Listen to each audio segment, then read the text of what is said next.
Thank you so much. I'm truly honored to be with you this afternoon.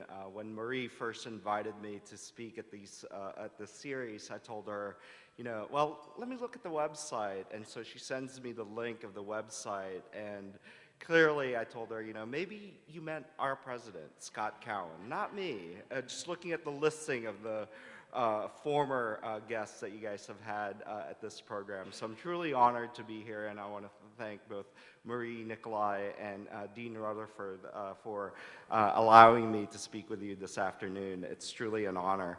I wanted to share a little bit today about what's happened in New Orleans within the context of Tulane University and the role that we've taken to advance Tulane's mission as an academic institution, but also in terms of how we have helped in the recovery of the city of New Orleans. And so today what I'd like to do, in true professor fashion, I decided to do an overview. I teach at the business school at Tulane, and I always tell my students it's good to have an overview so that people know when it's almost over, right?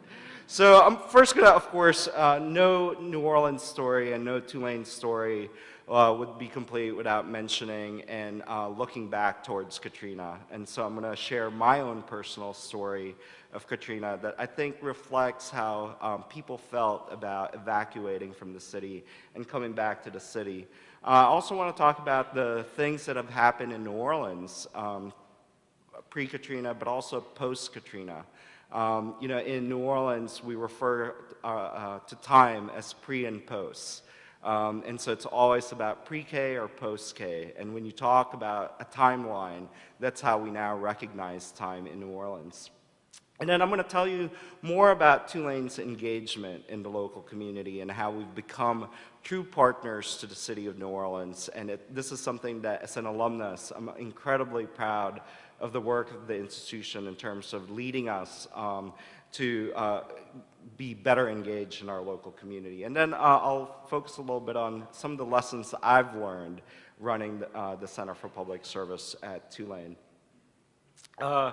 August 29, 2005, I think you all probably remember watching your TV screens and seeing this giant storm barreling towards New Orleans. And I know some of the audience members are from New Orleans, and so this part probably is a very poignant photograph, but Hurricane Katrina was the largest and third strongest hurricane that has landed in the United States. It was deemed a Category 5 hurricane, and as it barreled through the city, it became instantly recognizable that our levee system was only designed for a Category 3 hurricane.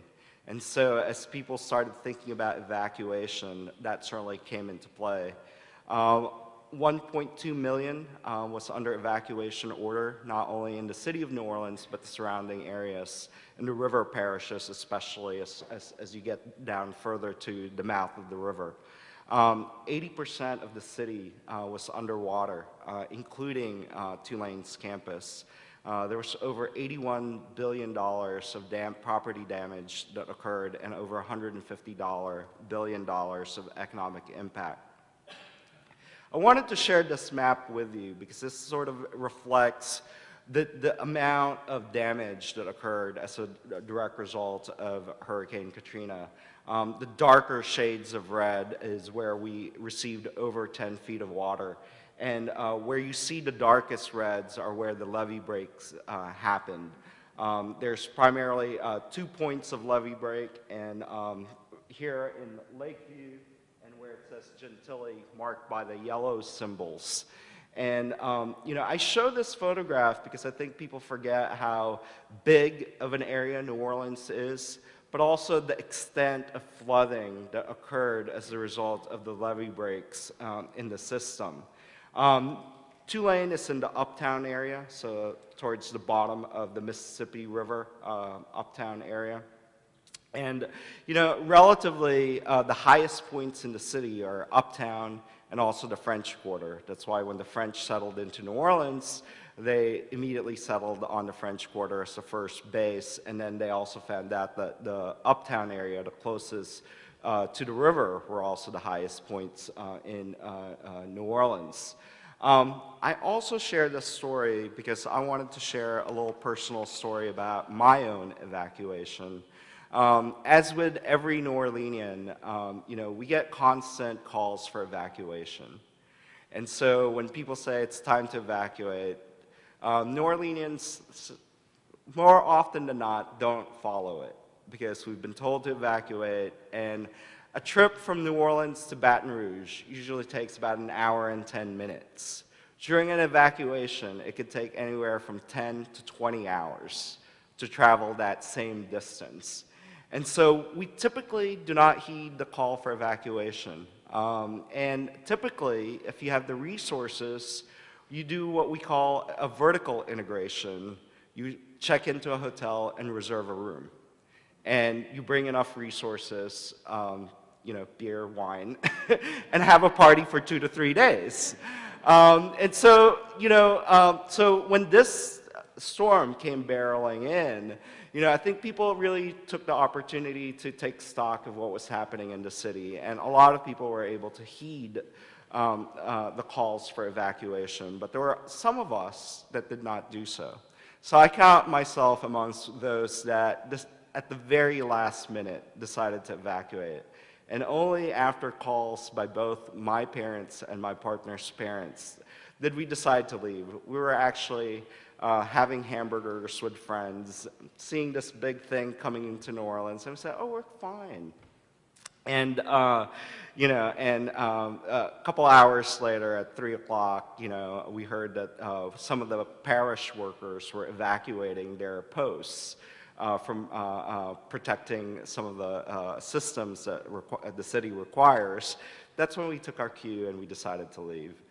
That was a blessing in disguise in some sense because our friends were stuck on the road for 10, 20 hours because we were the last to amongst the last to evacuate the city. It took us an hour to get to Baton Rouge.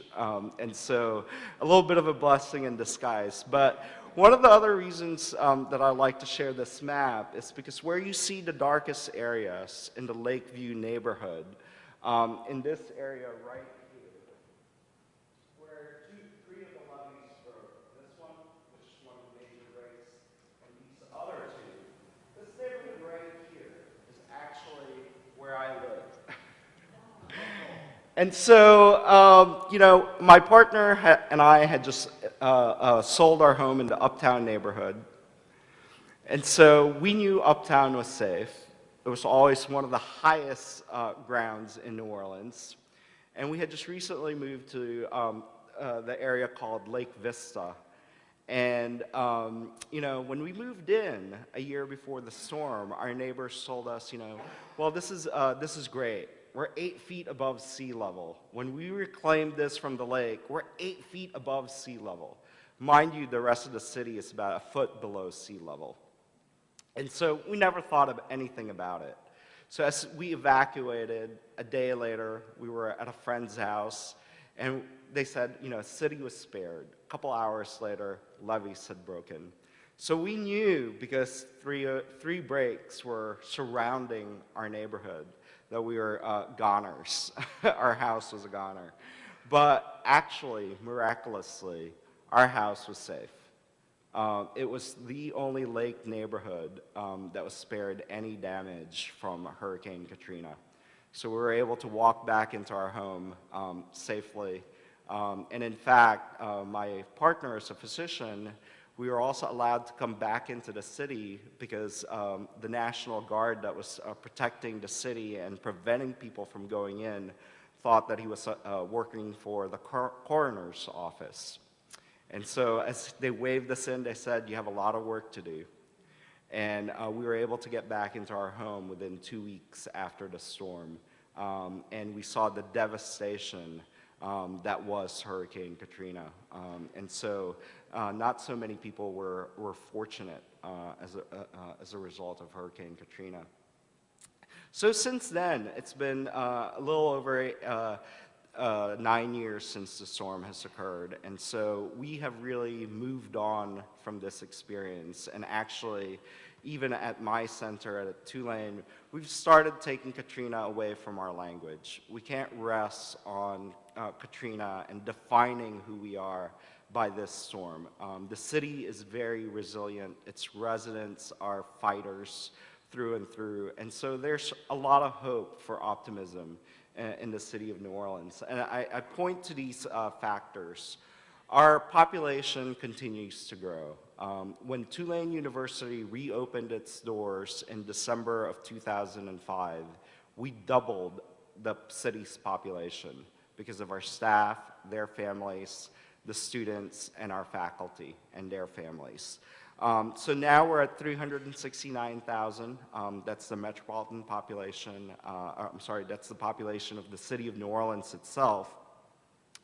And we've also had increased diversity. I think everyone knows that our mayor, thankfully, former mayor, was recently indicted, and so we're very happy about that.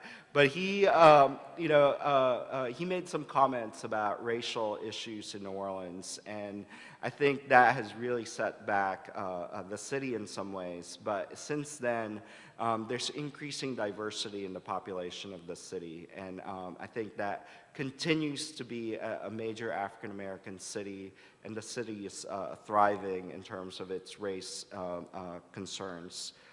Economic growth, we're seeing an increase in knowledge-based industries, especially in higher ed. We continue to see a lot of new, younger population coming in, initially through national service efforts like AmeriCorps Vista, Teach for America. But actually what we're also seeing is an increased entrepreneurial spirit amongst the people that lived in New Orleans and the people coming back into the city. We actually have 501 startups for over 100,000 adults. And that's pretty interesting. That's the highest rate in all of the United States for 2012. So it's a hotbed of activity. Every corner that you turn to, there's new entrepreneurial activity that's happening that's very interesting.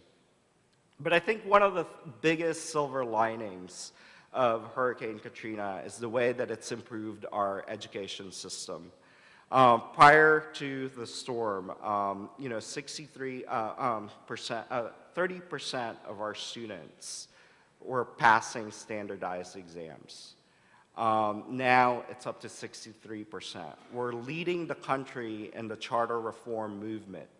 Over 90% of our schools are now chartered, giving local control to the public school, to the school systems, so that they can attract the best qualified teachers and also educate our student population in New Orleans. This is also seen in terms of the physical improvements in the schools. 92% of our schools have either been renovated or are completely brand new as a direct result of Hurricane Katrina. This also has to do something with the other benefits of Hurricane Katrina, is the fact that our infrastructure has been completely changed. To date, if you go back to New Orleans, you will see neighborhoods being rebuilt left and right, roads being repaired, the infrastructure of the neighborhoods being repaired. New Orleans would have never been able to do this without Katrina. And so there are some silver linings as a direct result of the storm. But there's also still a lot of reasons for concern for New Orleans. We haven't really changed the poverty levels in the city. It's been 29% since 1999 and continues to be at that rate since the storm. 42% of our children live in poverty as compared to 23% in the United States. Adult education attainment is also limited by class and race. And so we're leaving behind our African American, Hispanic, Vietnamese community in terms of adult educational attainment. Housing affordability is also an issue. Right now, New Orleans is probably experiencing one of the highest booms in real estate. When you put your house on the market on the first day, you will get no less than 5 to 8 offers, full price and above. especially if you lived in the areas that did not flood, mainly the areas around the Uptown University campus, my neighborhood, the French Quarter, and the surrounding neighborhoods near the French Quarter. You see a lot of those homes being bought up, unfortunately, not by residents, but by high-income earners from New York and California. So we're actually squeezing out the residents of New Orleans from becoming homeowners. And I think that one of the things that did not get any national attention during the storm was the fact that those people that lived in Lakeview were middle-income families that owed money for their homes, meaning that the federal government required them to have federal flood insurance and/or private insurance. So because they didn't own their homes, they were required to have insurance. Because they have insurance, they were able to rebuild very quickly, because they didn't need to rely on federal assistance or until the federal assistance came before they started rebuilding. You take that to the lower Ninth Ward. The lower Ninth Ward is mostly African American, mostly lower income. Those homes are owned outright by those families. And they were the ones that suffered because they weren't required to have any insurance whatsoever. Because if you owned your home, you're not required. And so as finances became difficult, that's one of the first things you let go. And so it's actually the true homeowners of New Orleans that suffered as a direct result of Katrina. It's because everybody else owed money on their homes. And I think that's something that wasn't elevated in the national conversation, that it was actually these homeowners that suffered the most because of policies set before them. Another thing that's worrisome in New Orleans is our crime rate. We still have a very high crime rate. It's 792 per 100,000 residents. Compared that with half the average in the United States. Coastal erosion is a big problem in New Orleans and any coastal city in the United States. But particularly for New Orleans, it's troublesome because it protects us from these large hurricanes. And until we build the coast back up, these hurricanes will not have anything to weaken them as they barrel down through New Orleans. The other thing that's happening is that, federal resources are winding down. New Orleans has been a benefactor of the largesse of the federal government because of Hurricane Katrina. And so now, 9 years after the storm, it's really, those resources are now dwindling. And in fact, in about 2 years, it will get back to the normal levels that every other state receives. And then I already spoke about this a little bit. It's the uneven recovery that's happening in the city. If you have wealth, then you've recovered. You probably didn't even suffer. If you didn't have it to begin with, you continue to suffer. And New Orleans' population was around 430,000 prior to the storm. As I mentioned earlier, we're now at 380 some odd thousand residents. Of that 380,000 residents, only 290,000 of them are true New Orleanians, people that lived in New Orleans prior to. So if you look at displacement, we've actually displaced over 120,000 New Orleanians since the storm, and they'll probably never come back.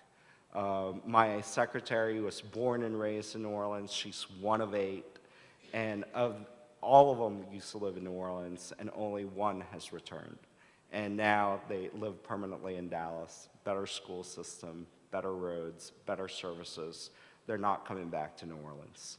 And so unfortunately, the city has had this very uneven recovery as a direct result of Katrina. So focusing more on the Tulane end of things, as mentioned earlier, I've been in New Orleans now for 20 years, first as an undergraduate student and then second as a graduate, and now as a staff member and faculty member at Tulane. And one of the things that's interesting about Tulane is that, it's nestled between million-dollar homes. It's very picturesque. And one of the things that we don't do very well, at least pre-storm, was to engage the local community and partner with them. This is a picture of our campus 4 days after the levees broke. This is a picture on the back side of our campus. This was our baseball stadium. This is our president. Whenever there's an evacuation, we have a partnership with one of the local universities in Mississippi, and we take them there, Jackson State. But one senior administrator has to be with has to remain in the university. He decided that he was going to be the one to remain. This picture doesn't do any justice to the conditions that he was under. This is right in front of our health facility, physical fitness facility at Riley Center on campus, and actually the water there was 10 feet higher than what this picture reflects. Our president was stuck in the building for a couple of days and actually had to break into his own facilities to get that boat. So we were not prepared for the campus to flood. We figured we were close enough to the river that we wouldn't flood, but because of the way that the drainage systems started failing and the amount of water that was pouring in, it just really started enveloping the whole city. One of the good things about, and this is actually, Tulane has 2 campuses. We have an uptown campus and we also have a downtown campus. And this is our downtown facilities where our medical school and our School of Tropical Health and Tropical Medicine and Public Health is located. And that too suffered some damage during Katrina. One of the things that benefited Tulane more so than any other institution in New Orleans was the fact that we had emergency recovery services under contract. So within 24 hours of the campus flooding, the support system came in and started recovering the whole university. So they started pumping water out. The university actually has 2 buildings on the uptown campus that has basements built by Northeasterners that doesn't know that we're underwater. So they started recovering those spaces. But most of campus had anywhere from 3 feet of water to 6 feet of water. And so most first floors of buildings were flooded. But unlike other institutions in the city, we were able to recover much quickly because we had the resources mobilized immediately to recover the physical assets of the university. Tulane is a very high research activity, Carnegie-ranked institution, about 13,000, 8,400 of which are undergraduates. As 80% of the uptown and downtown campuses flooded. We had an estimated damage of $450 million. And today, actually, we're just started on our last FEMA project. So 9 years after the storm, they've finally approved the rebuilding of our library. So it's been a struggle. So think about Tulane, the largest private employer in the city of New Orleans, the second largest private employer in the state of Louisiana, dealing with FEMA, with all our lawyers and all our supporters, only finally getting our last project off the ground. Compare that with somebody that perhaps had a high school education, no paperwork to back up what they're claiming they once had. Think about the struggles that they're dealing with 9 years after the storm. The university actually closed for all of the fall semester, and our students were spread through 600 universities in the country. And one of the reasons that Tulane was also able to recover so quickly was that these universities allowed Tulane to charge these students Tulane tuition. and sent that tuition back to the institution. So all of our students were accepted by these universities free of charge, and they also made a promise not to poach any of these students to stay for the spring semester. They actually had to sit out the spring semester if they wanted to stay at the institution where they evacuated to. That's such a huge thing for a university that it's very much tuition dependent. As we came back to campus right after the storm, one of the things that we really started seeing was, how do we restore campus life?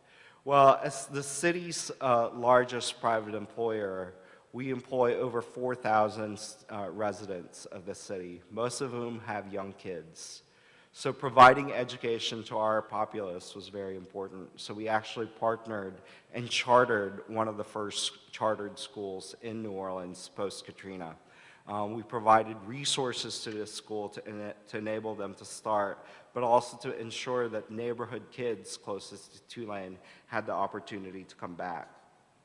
We also had to deal with the housing displacement. Most of our faculty and staff lived in the areas that flooded. And so one of the immediate concerns was, how do we house not only our college students, but the residents themselves?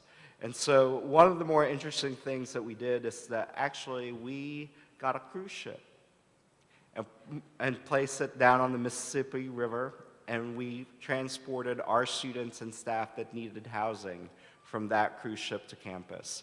Thankfully, we didn't need it that long. The accommodations were really cramped. Think about cruise ships, not the presidential suite, not the junior suite, but just the regular suites. It was really an interesting time. The other thing that we did was that we knew that there are 11 higher ed institutions in the city of New Orleans. And probably out of the 11 of them, Tulane came out the best. And so we opened up our campuses to the other universities in the area and allowed their students to come back and participate in our courses. We also had to re-recruit our students. When we evacuated, our president was giving his welcome talk to the freshman class and welcoming them to the university. He went up on the stage, said, "Roll wave, welcome to Tulane, now I need you to evacuate." So, our upper class students came back in huge numbers. 85 to 100% of them came back after the storm. But it was this freshman class that really was the key. We were expecting 1,500 students. Actually, it was going to be the largest entering class in the history of Tulane at 1,607. Of the 1,607, a little over 1,200 came back. So we actually lost students. And as I mentioned, we're very much tuition dependent. And so given that, we actually, 5 years out, we're still suffering from the fact that we had low enrollment with that one class and the following class because, of course, the stories around Katrina affected our recruitment strategy. We also had to set up healthcare systems throughout the city. So Tulane quickly mobilized and began mobile clinics to provide health care, not only for our folks, but also for the rest of the residents that started coming back to the city. So it was clear from the very beginning that the life of the university is tied to the life of the city. Without Tulane, there will be no New Orleans. Without New Orleans, there will be no Tulane. And so the university decided to come up with a renewal plan. And paramount to this renewal plan is our focus on engagement. So Tulane has always been an institution that has been engaged with the city and state of Louisiana. It had its origins as a medical school, Paul Tulane Medical School, Louisiana State Medical School, rather. And, so we were always about helping our fellow members of the community. But we sidetracked a little bit throughout the decades, and we lost our focus on that engagement with the community. So this retrenchment back to engaging our local community became a rallying cry for the university moving forward. And so there were a lot of centers that was started as a direct result of this. We now track and monitor what's happening with the school system in New Orleans. It's such a hotbed of innovation with charter programming that we need to make sure that it continues to be that hotbed, not just for innovation, but actually for quality education for our K-12 students. So we've now taken the role of really looking at public education and making sure that those that are in power are accountable to the things that they're doing. Infrastructure to the city is also important, so our School of Architecture is leading that. As I mentioned, we have many community health clinics, probably, again, a hotbed of innovation in terms of providing health care locally as opposed to the big hospitals. Entrepreneurial spirit continues to thrive. Tulane will be the first private institution to offer a major in social entrepreneurship that's interdisciplinary as opposed to being based in the business school. And then the center that I run. So I think the Center for Public Service was created to really forge relationships between Tulane and the larger community. As I told this story to Skip earlier this morning, and sorry, Marie, that you have to hear this again. You know, when my parents used to come down to visit me as a freshman, they would come in, get on a cab. The cab driver would ask them, "Where are you going?" They said, "Tulane." "Oh, why?" "Our son goes there." And the cab driver would inevitably say, "Oh, one of those." And so about 2 years ago, I travel the country pretty frequently. A Tulane parent comes up to me after listening to my talk, and she goes, I want to share a story with you. And she goes, "I got on a cab after visiting my daughter, after arriving from the airport to visit my daughter, and the cab driver asked me, 'Why are you here?' And she goes, 'Oh, I'm visiting my daughter at Tulane.'" And her response, and the cab driver's response was, "Tulane students, they're awesome. My daughter's actually getting tutored by a Tulane student." So, you know, the way that the community has embraced the level of engagement that we're having with the local community is amazing. As an undergraduate student, I ran an ACT prep program for local high school students, and I ran it out of a public housing unit in New Orleans, the C.J. Pete Magnolia Project, probably one of the most crime-ridden, heavily armed neighborhoods in all of New Orleans back in the 90s. And so when I was first hired at a smaller office that was supposed to expand this program, I went to the resident council president and I told her, you know, "I'm so excited. We're going to expand this. We're going to bring you more students, more faculty." And she goes, "Stop." And I said, "What? I thought you'd be excited." And she goes, "No, I'm not. Continue to volunteers, but I don't want to see the faculty and their students." I said, "But they're the same students." She goes, "No. Once you bring faculty into the equation, they're going to do research, they're going to help us while they're here. As soon as they collect the data, they'll leave." And, you know, that really struck a chord with me. And so I told her, you know, I challenged her. I said, "If you're not going to believe in me, and I've been with you for 4 years of undergraduate studies, you know, what other community will welcome us? Because I need to show that I can work with people." So we started a partnership. I tell that story because, you know, 16 years later, as I started the Center for Public Service, or as I continue to lead the Center for Public Service, we have community gatherings for our nonprofits that house our students. We have over 420 nonprofits that wish to partner with the Center for Public Service.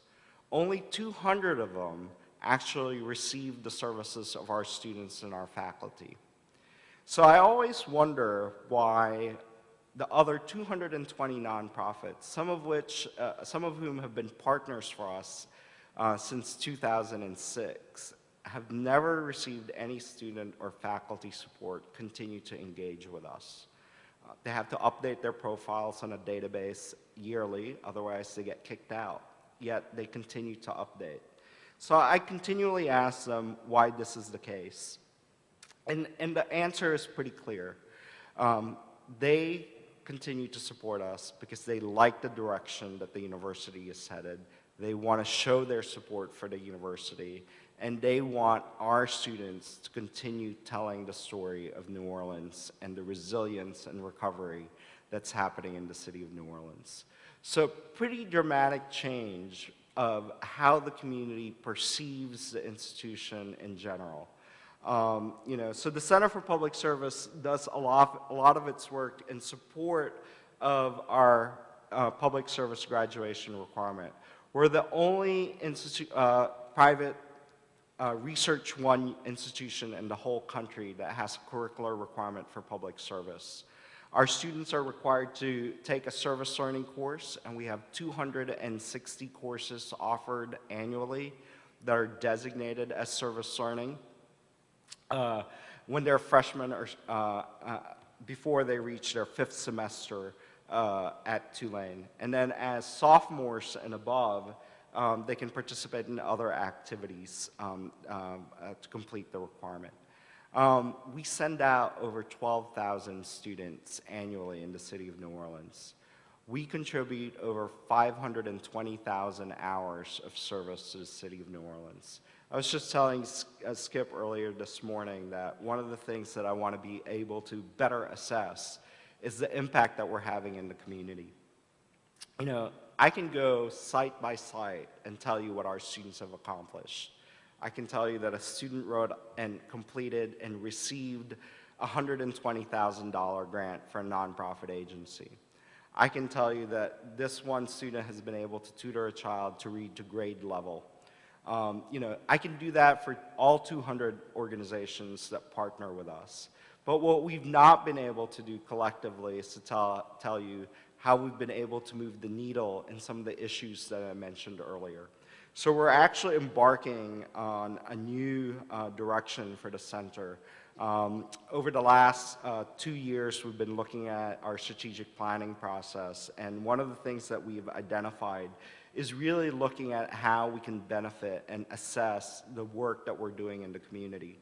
So we've started doing a mapping project. We've overlaid a map of the city with all of our activities, not just center-related, but university-wide, of what resources are going out into the community. We've overlaid that same map with some of the issues that's prevalent and troubling to the city, so that we can see where the hotbeds of activity or inactivity are happening, where issues of education and policing, violence are persistent. And so we've done that. We're going to now identify a neighborhood that we're going to focus our efforts on. And it's actually this neighborhood that will receive the bulk of our focus over the next 5 years. We're going to be working with community leaders, community members, to identify the things that they want us to move the needle on, and we're going to track that alongside our community partners. One thing that we're clear about is that this whole engagement is not about Tulane benefiting the community. It's about Tulane working to improve our communities collaboratively with the people that are affected by it, which also includes our faculty, our staff, all of us. And so we come at this engagement as equals. I always like to tell my faculty colleagues that this engagement is not, our community partners are not partners. They're actually co-educators. Once we start beginning to see that the community itself has values and has resources to share, then that's the only way that these kind of engaged activities will help our institutions. Higher ed is being called upon to act and help their communities. These kinds of programmings are not if, they're not a when question, they're a now question. Every institution has to ask what purpose they serve to their local communities. For Tulane, our engagement really comes down to several factors. I have to convince administrators, not our president, not our provost, but others, deans, faculty chair, department chairs, of why this is important to the institution. But I also have to sell it to parents, to students. So these are some of the things that I share with them and why this whole engagement is important. From an institutional standpoint, Tulane's admission, we had 18,000 applications for 1,500 slots prior to Katrina. Post-Katrina, that dropped to 12,000 applications for the same 1,500 slots. Several years later, as we started engaging our students in the work of the community and sending a message out to the broader community about our involvement, our application went as high as 44,000 applications for the same 1,500 slots. We are now one of the most selective universities in the country. Our faculty love our students because they are brighter, smarter than any other previous class that they've received. I always tell my dad that probably I would not have been able to go to Tulane University, to his chagrin. Doing this also advances the academic rigor. We have research data on this, not just anecdotal, where our students are saying that because of this engagement, they're having to think about what they're learning in the classroom and applying that. And that takes much more time. So for a city like New Orleans, where there are many opportunities to party, this is something that, really parents love, right? It's something that engages their students more in why they're at Tulane. Our retention rates have also improved. Universities suffer a lot in terms of retaining students from freshman year to sophomore year. And we've been able to engage our students in the community, and they report that one of the reasons that they stay, if they thought about leaving, was because they have several different entry points into the community. They have a connection to the university with the faculty and staff. But then we've layered that now with opportunities to engage with local residents. And that's what's keeping them, is those relationships that they're building throughout. Community connections, I think I gave several examples already of how the community has really changed their opinions of the institution. I think for faculty, one of the more interesting nuances around faculty is that Tulane now has been able to attract faculty that we've never been able to attract before. And they're attracted to us because they know they'll be supported in their engaged work. As mentioned in my introduction, I serve on Harvard's board for public service, and we just had our meeting last month in Boston. And one of the things that we were discussing was in terms of faculty recruitment. And one of the issues that came up for the Harvard faculty was that they were becoming more and more so white. But if you look at graduate studies, the people coming out of graduate schools are becoming more and more diverse. And so what's one way to attract those diverse faculty into the institution? It's through engagement. A lot of the faculty coming into the professoriate are faculty that wish to engage, that don't want to do the traditional forms of lecturing, of research. They really want to engage. And so I believe that's already happening at Tulane. We're attracting faculty that we never have attracted before. But also from a faculty perspective, one of the things that's really been very positive for us is that, we've actually been able to garner research dollars. And as you know, most institutions thrive on federal funding to keep the doors open. If you look at NIH, the National Institutes of Health, or the National Science Foundation, they now require, as part of their grant writing process, that community has to be engaged in the research that they're producing. So for an institution to have the support network for faculty to engage in the community, that has really helped us. For our students, this has been a very positive thing for them. I think they're learning a lot, not only academically, but also in the things that we want them to learn about to become citizens of our country. And I think they're becoming more astute to some of the issues that they're going to face once they go out into the real world. I've mentioned some of the benefits to the community, but I think truly, as I told Skip earlier this morning, this engagement really benefits our students more than it does our community. They've been truly wonderful to engage with. So moving forward, what I see now in higher ed is what I consider is this, is that universities in the 80s and even in the early 90s was looking at traditional engagement. Extracurricular activities with the community, volunteer groups going out into the community. And then in the late 90s, early 2000s, there's a push for curricular engagement through programming like service learning, internship. So I actually now put curricular as more being traditional because as I travel the country and go to different universities, most institutions are now doing this. This is now not a differentiating programming. This is something that's expected. What I argue now is that higher ed, to become true partners with the community, need to look at evolving forms of partnership with the community. That we need to be able to link community organizations, community members to the work and effort of the institution. So, linking them with various grant resources, linking them to faculty that have expertise in areas that they need, working with the community to enable them to serve the populace.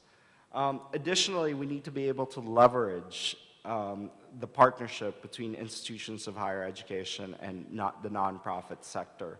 Some of the largest grants that Tulane has received has not been written by a single faculty member, but rather by a collaboration between both faculty members and community partners. That's the way the system is headed, and that's certainly the way that we've decided to direct our efforts. For institutions of higher education, too, I think what's important is that Tulane has been incredibly successful in raising funds through this engagement piece. We just finished a mini capital campaign of $150 million focused on engagement, and it resonated across the country, not just in New Orleans, but across the country.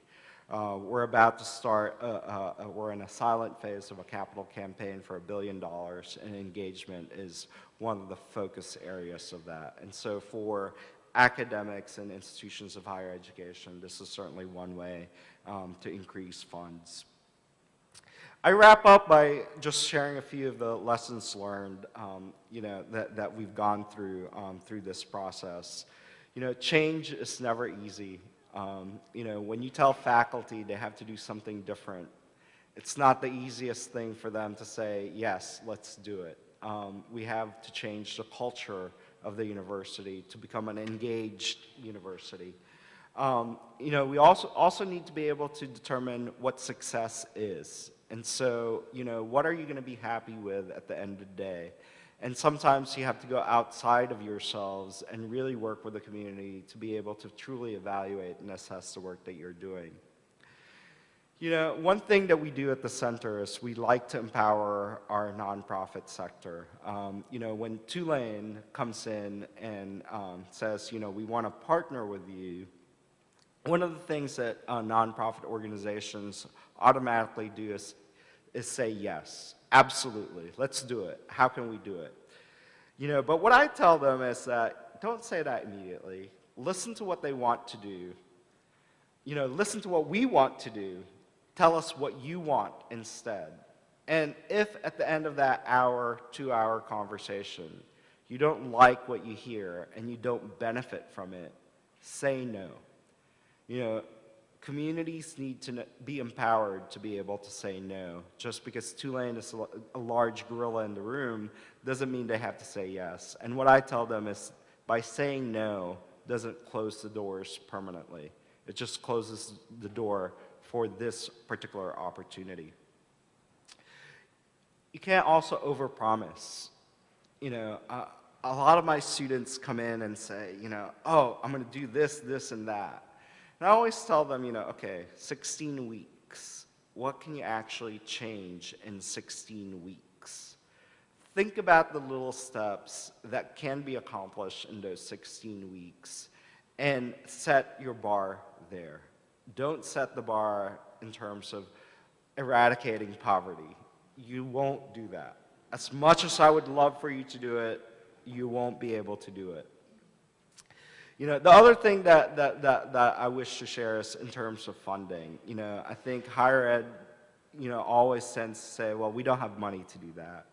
We don't have the resources to do that. And I think that we need to be creative in the ways that we're able to fund programs like this.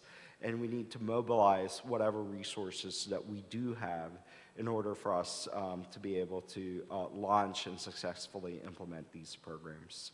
So I thank you so much for the opportunity to be with you guys this afternoon, and I thank you for listening, and again, I'm so thankful for the opportunity. Thank you very much.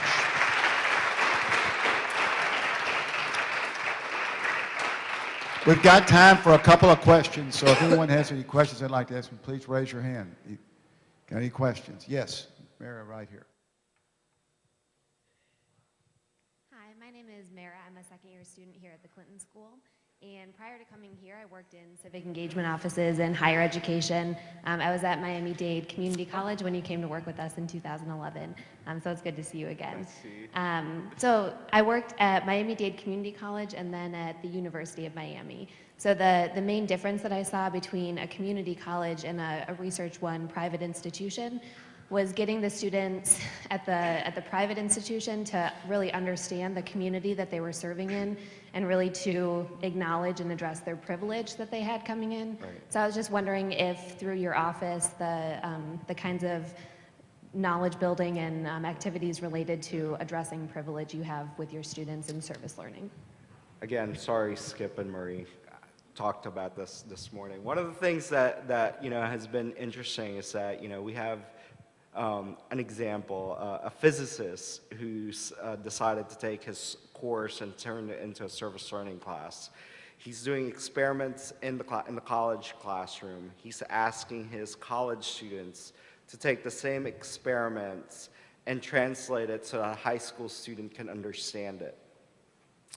And so they do that quite well. But then when the students go into the high schools are quite different than their own. The racial composition is very different. Most public schools that we send our students to are 98% African American, 99% free or reduced lunch. And so it's very different. The culture is also different. Our students report back to us and say, you know, oh, you know, the teacher was shouting all the time. How can students learn when they're shouting? You know, and so it's very different for them. And so we realize that. And so through a series of orientations that we require our students to go through so that they understand some of these underlying issues that they might confront. But I think too, as part of the strategic plan that we just developed, we've started a cohort of students that we're training to be able to dialogue with their fellow students about issues that they'll confront in the community, all the isms, racism, sexism. And so once they are trained, they'll have conversations with those students that are struggling with those issues as they enter into the community. That same physics professor can now call my center and say, you know, my students are struggling with this. They can then borrow that student to lead that reflection session. So, Josh, you got a question? Yeah, here, right here, right here. My name's Josh. Yeah. My name's Josh. I'm a second-year student, and I actually lived in New Orleans for about 3 years before coming here. I had some of your students on a house that I've worked on. I have two questions. One's a quick one. The first one is, how has the center tracked students that have went through this requirement of public service to see if that has influenced their careers that they've chosen to go into?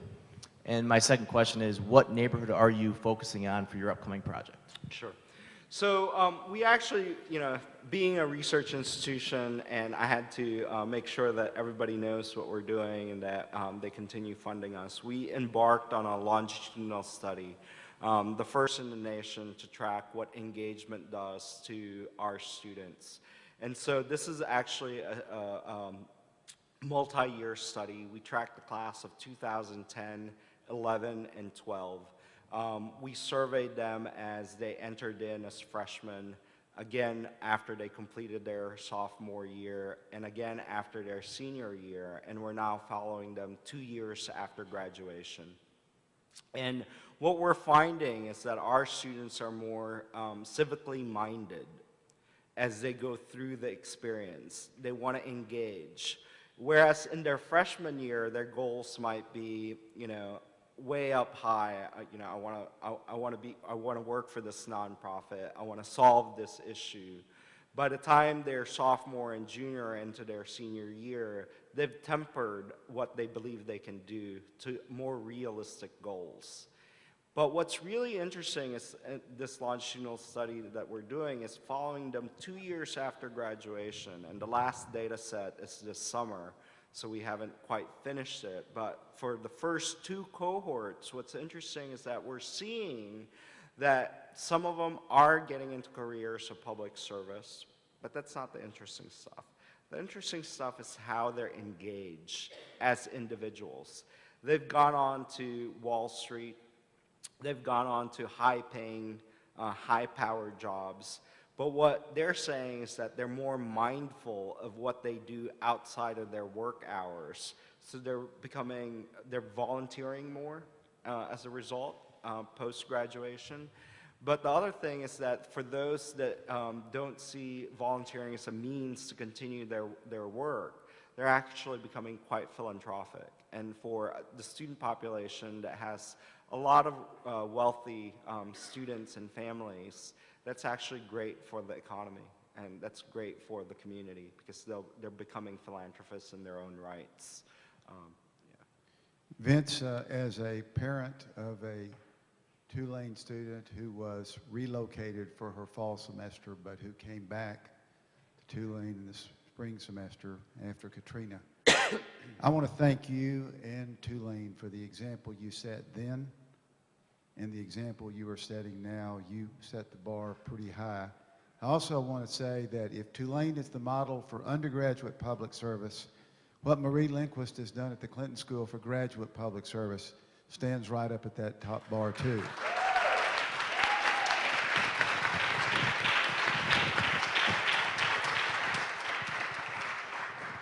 So you can see there's going to be more Tulane-Clinton School collaboration in the future. Let's thank Vince for being here.